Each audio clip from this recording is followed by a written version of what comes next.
یا وہ حروف جو شرط کے لیے بولے جائیں یا شرط کے معنی پیدا کریں ان کو حروف شرط کہتے ہیں۔ مثلاً حروف شرط کون کون سے ہیں لکھیے، اگر، وگرنہ، جو، جب، ورنہ، جو ہی وغیرہ، یہ کیا ہیں؟ حروف شرط ہیں۔ آپ ان کو کہاں استعمال کرتے ہیں؟ شرط لگانے کے موقع پر۔ کیسے؟ دیکھیے شرط کیسے لگاتے ہیں آپ نے کہا اگر تم میرے گھر نہ آئے تو میں بھی تمہارے گھر نہیں آؤں گا۔ یہاں پر اگر جو لفظ ہے یہ کیا ہے؟ شرط ہے۔ آپ نے شرط لگائی کہ اگر تم آؤ گے، یعنی اس کا مطلب کیا ہے؟ یہ کنڈیشن ہے۔ اگر کیا ہو گیا؟ کنڈیشن۔ اگر وہ نہیں آیا تم بھی نہیں جاؤ گے، ٹھیک ہے نا؟ ایسے ہی کہتے ہو آپ جو پہلے پہنچے گا اسی کو انعام ملے گا، ٹھیک ہے نا؟ امتحان میں جو اول آئے گا اسی کو انعام ملے گا۔ تو جو لفظ کیا ہے؟ جو اول آئے گا وہی انعام پائے گا۔ جو لفظ یہ بھی حروف شرط ہے۔ اس طرح سے جب سے آپ استعمال کر سکتے ہیں، جب تک تم نہیں آؤ گے تب تک میں بھی نہیں آؤں گا۔ تو جب لفظ کیا ہوگا؟ شرط ہوگی، جب تک تم نہیں آؤ گے۔ تو روزمرہ زندگی میں آپ یہ الفاظ استعمال کرتے ہیں، آپ تھوڑے سے غور فرمائیں، انشاءاللہ آپ کو اچھے سے سمجھ آئے گا۔ آگے دیکھیے حروف جزا۔ تو حروف جزا سے کیا مراد ہے بچوں؟ آپ کو میں یہیں سے سمجھاتا ہوں۔ حروف جزا دیکھیے، آپ نے دیکھا حروف شرط ہیں، تو حروف شرط کس موقع پر بولے جا رہے ہیں؟ شرط لگانے کے موقع پر۔ تو شرط کے جواب میں جو حروف بولے جائیں گے، شرط کے جواب میں ان کو حروف جزا کہا جائے گا۔ کیسے؟ آپ نے یہاں دیکھا اگر تم میرے گھر نہ آئے تو میں تمہارے گھر نہیں آؤں گا۔ شرط کہاں تک تھی؟ اگر تم میرے گھر نہ آئے، یہاں تک تو میں بھی۔ تو یہاں سے آگے جملے کا معنی یعنی جواب شروع ہو جاتا ہے کہ اگر تم نہیں آئے تو کیا ہوگا؟ تو میں بھی نہیں آؤں گا۔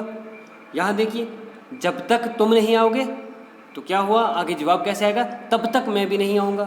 جب تک شرط ہے تب تک کیا ہے؟ جواب ہے آگے سے۔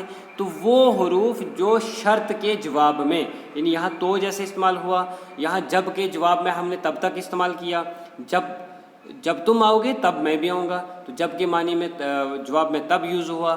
تو اس طرح سے آپ نے دیکھا کہ حروف شرط کے جواب میں جو حروف بولے جاتے ہیں ان کو حروف جزا کہا جاتا ہے۔ آیا بات سمجھ میں؟ دیکھیے کیسے، پہلے آپ حروف جزا دیکھ لیجئے کون کون سے ہیں، مگر، سو، تو، تب تک وغیرہ۔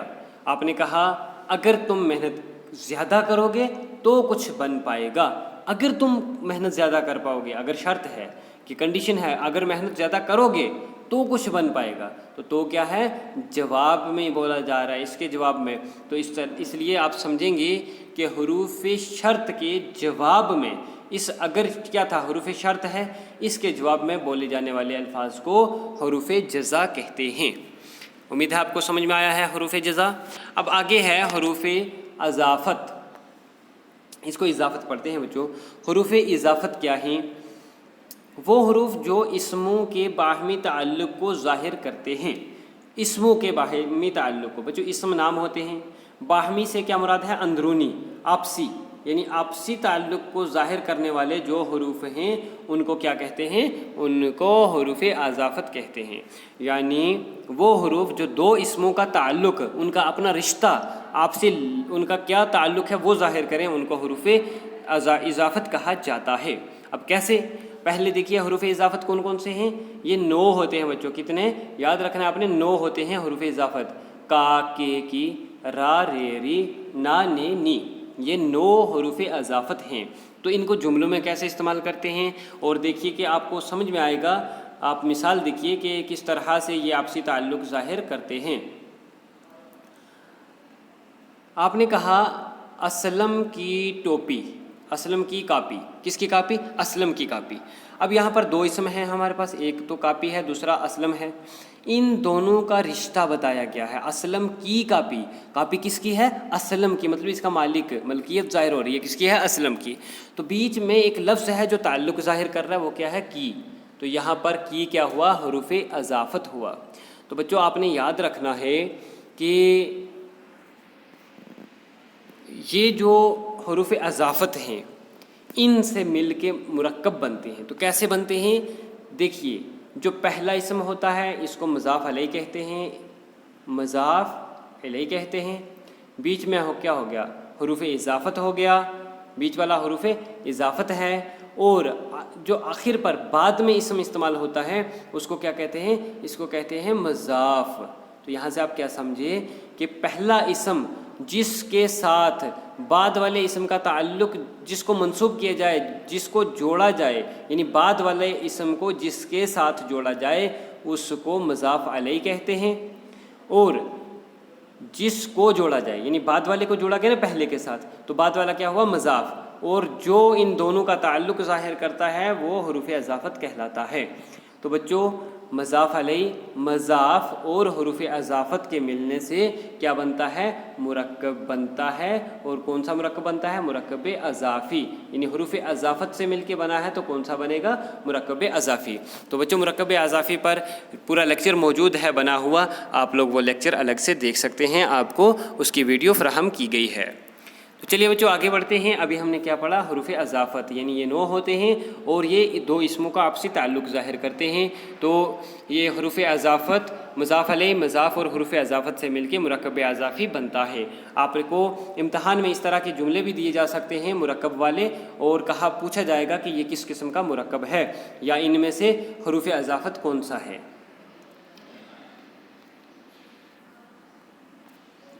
اب دیکھیے بچوں آگے ہم پڑھیں گے حروف استدراک۔ کیا ہے؟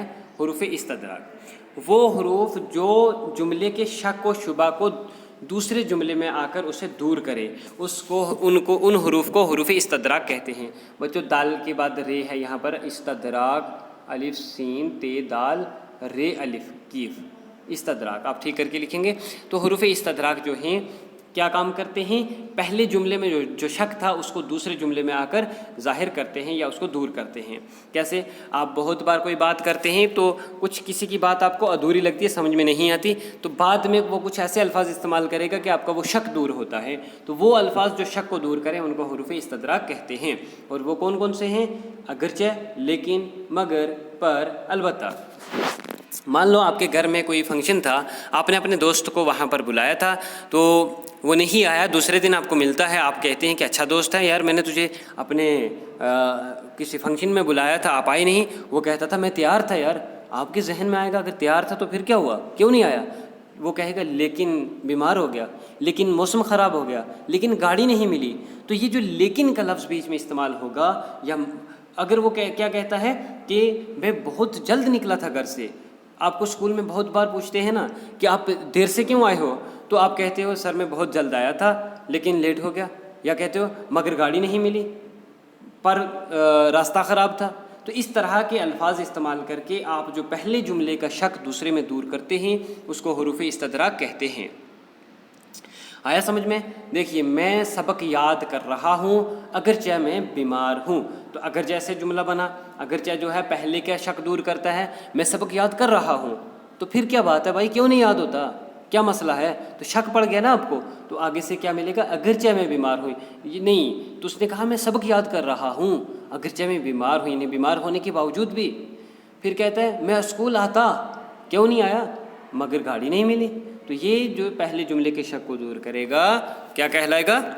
حروف استدراک۔ چلیے بچوں اب آگے ہے حروف استثناء۔ کیا ہے؟ استثناء، الف سین تے سے نون الف ہے بچوں۔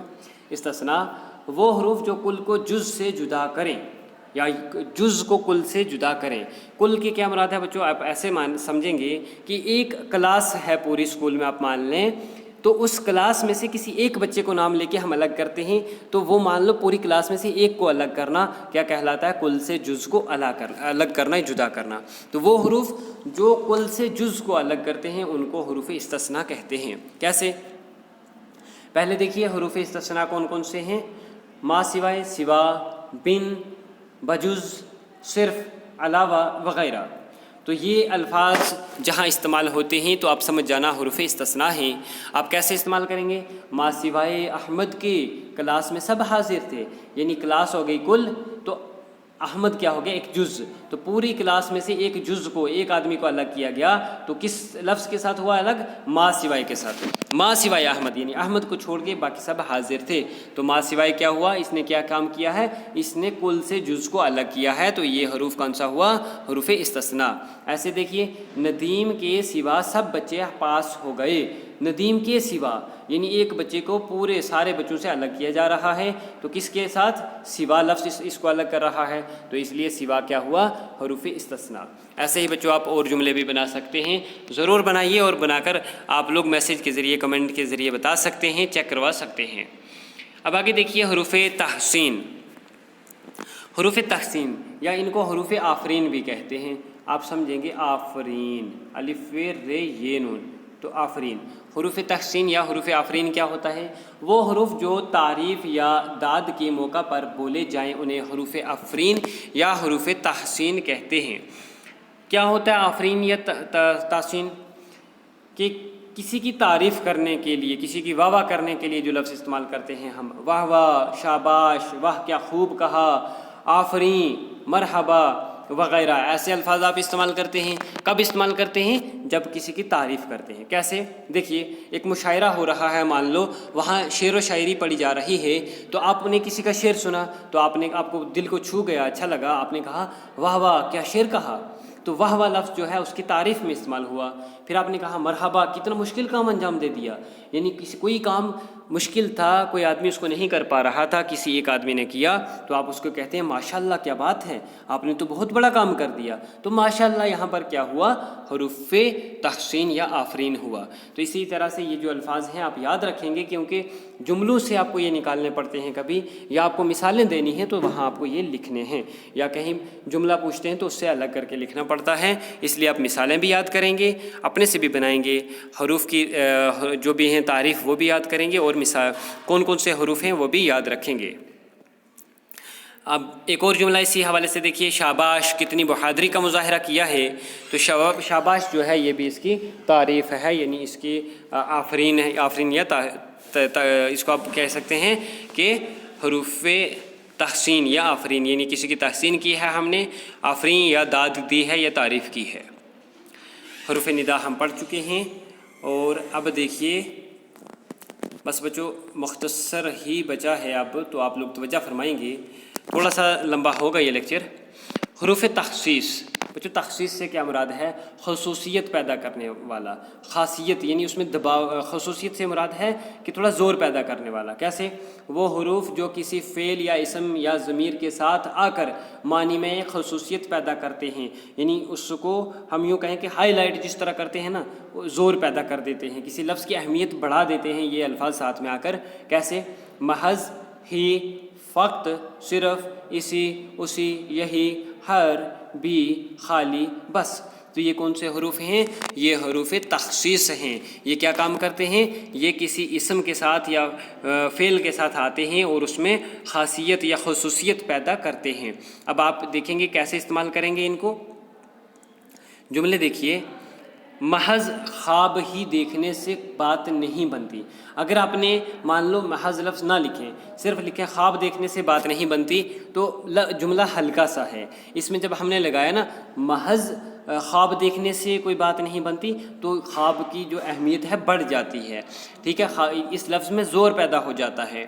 مستقبل کے بارے میں خدا ہی بہتر جانتا ہے، یعنی اگر ہم یہاں پر یہ ہی لفظ نہ لگاتے تو کیا ہوتا؟ مستقبل کے بارے میں خدا بہتر جانتا ہے، تو جملہ ہلکا سا لگتا ہے۔ اب جب ہم نے لگایا مستقبل کے بارے میں خدا ہی بہتر جانتا ہے، اس کا مطلب ہے صرف خدا ہی جانتا ہے اور کسی کو علم نہیں ہے، فقط خدا ہی کی ذات لا فانی ہے۔ تو یہ ہی کا لفظ جو ہے یہ کیا ایک خصوصیت پیدا کرتا ہے۔ ایک وقت میں صرف ایک ہی کام کرنا چاہیے، تو یعنی ہر ایک کام کے پیچھے نہیں جانا چاہیے بلکہ ایک ہی کام کرنا چاہیے، اس سے مراد ہے کہ ایک کام مکمل کرنے کے بعد ہی دوسرا کرنا چاہیے۔ تو اس طرح سے بچوں اسموں اور فعلوں کے ساتھ ان الفاظ کا استعمال کر کے ان میں خصوصیت پیدا کی جاتی ہے، تو ان کو حروف تخصیص کہتے ہیں۔ اب آگے دیکھیے حروف تمنا ہیں، وہ حروف جو تمنا یا خواہش ظاہر کرنے کے لیے بولے جاتے ہیں۔ مثلاً کون سے الفاظ؟ کاش، کاش کے، یہ لفظ استعمال ہوتا ہے بہت بار، اپنی تمنا خواہشیں ظاہر کرتے ہیں، کاش یہ ہو جائے، کاش وہ جو ہو جائے، کاش، پہلے تو آپ لوگ دعائیں کیا کرتے تھے کاش سکول بند ہو جائیں، اب دعائیں کرتے ہوں گے کہ کاش سکول کھل جائیں۔ تو اس طرح سے بہت بار دن میں آپ اپنی خواہش کا اظہار کرتے ہیں، کاش میری دعا قبول ہو جائے، کاش اسکول کھل جاتے، کاش کہ بچپن کا زمانہ پھر لوٹ آئے۔ تو یہ اپنی حسرت ظاہر کرنے کے لیے، تمنا کو ظاہر کرنے کے لیے جو الفاظ استعمال ہوتے ہیں حروف تمنا کہلاتے ہیں۔ بچوں اب آخر پر بچا ہے حروف تردید۔ تو تردید سے کیا مراد ہے؟ رد کرنے والا، وہ حروف جو کسی بات کے رد کرنے کے وقت بولے جائیں، یعنی کسی بات کو ہم کاٹنے کے لیے بولیں، رد کرنے کے لیے بولیں، کسی کو ٹوکنے کے لیے بولیں، تو ان حروف کو کیا کہتے ہیں؟ ان حروف کو حروف تردید کہتے ہیں۔ مثلاً کون کون سے ہیں حروف تردید؟ یا تو، نہ، کہ، چاہے، ہا، یعنی ہوا۔ تو یہ حروف تردید ہیں۔ تو آپ جملے میں اس کو کیسے استعمال کریں گے؟ دیکھیے، آپ کو مان لو آپ کے دو بھائی ہیں یا ساتھی ہیں کوئی، وہ کہتے ہیں کہ ہمیں دکان پہ جانا ہے، تو آپ نے کیا کہا؟ نہیں، یا تو تم جاؤ گے یا میں جاؤں گا۔ یعنی یا پھر ایسے بھی ہو سکتا ہے کہ آپ مان لو آپ کے گھر میں کوئی نہیں ہے، آپ دو ہی بھائی بچے ہیں گھر میں، یہ دو بہنیں بچی ہیں، تو آپ کے سر گھر کی ذمہ داری دی گئی ہے، تو آپ کو آپ کی چھوٹے بھائی بہن کہتے ہیں کہ ہم بھی آپ کے ساتھ باہر دکان پہ چلیں گے، تو آپ ان کو کہتے ہیں نہیں، یا تو تم جاؤ گے یا ہم جائیں گے۔ تو یہ جو یا کا لفظ ہے یہ کیا کر رہا ہے؟ تردید کر رہا ہے، ان کی بات کو کاٹ رہا ہے، اس کی بات کو رد کر رہا ہے کہ ہم دونوں نہیں جائیں گے۔ ٹھیک، ایسے ہی کبھی یہ ہوتا ہے کہ بہت بار ہم استعمال کرتے ہیں، جیسے آپ نے کہا، آپ کو کسی نے کہا کہ ہمیں پیسے دیجئے، ہم نے کچھ سامان لینا ہے اور ہم بازار میں جا رہے ہیں، ہمیں پیسے دیجئے۔ تو آپ نے کہا نہ تم کو پیسے ملیں گے اور نہ ہی تم بازار جاؤ گے۔ تو اس کی بات کو آپ نے کاٹنے کے لیے نا کا لفظ استعمال کیا ہے۔ تو اس طرح سے بچوں آپ دیکھیں گے کہ یعنی کسی کی بات پہ جس پہ آپ متفق نہیں ہیں، آپ اس کو کاٹ کے اپنی بات وہاں رکھتے ہیں۔ تو ان الفاظ کا اگر استعمال ہوتا ہے تو کیا سمجھیں گے؟ کون سے حروف ہیں؟ حروف تردید ہیں۔ تو بچوں امید ہے کہ آپ لوگوں نے اچھے سے حروف کا بیان سمجھا ہے، حروف کیا ہیں، حروف کی تعریف آپ لوگوں نے پڑھی، اور حرف کے معنی کیا ہیں، حروف کیا ہوتے ہیں، حروف ہجا کیا ہیں، حروف مانوی کیا ہیں، پوری مکمل تفصیل کے ساتھ آپ کو پڑھایا ہے۔ تو آپ لوگوں جنہوں نے پہلے لیکچر نہیں دیکھے تو وہ بھی لیکچر دیکھ لیجئے، پہلا اور دوسرا لیکچر۔ ڈسکرپشن میں لنک دونوں لیکچر کے دیے جائیں گے، تو کسی کو بھی اگر کہیں سے سمجھ نہیں آیا یا کوئی شک ہے تو آپ لوگ پوچھ سکتے ہیں۔ تو آج کے لیے اتنا ہی، اللہ حافظ، شکریہ، نوازش۔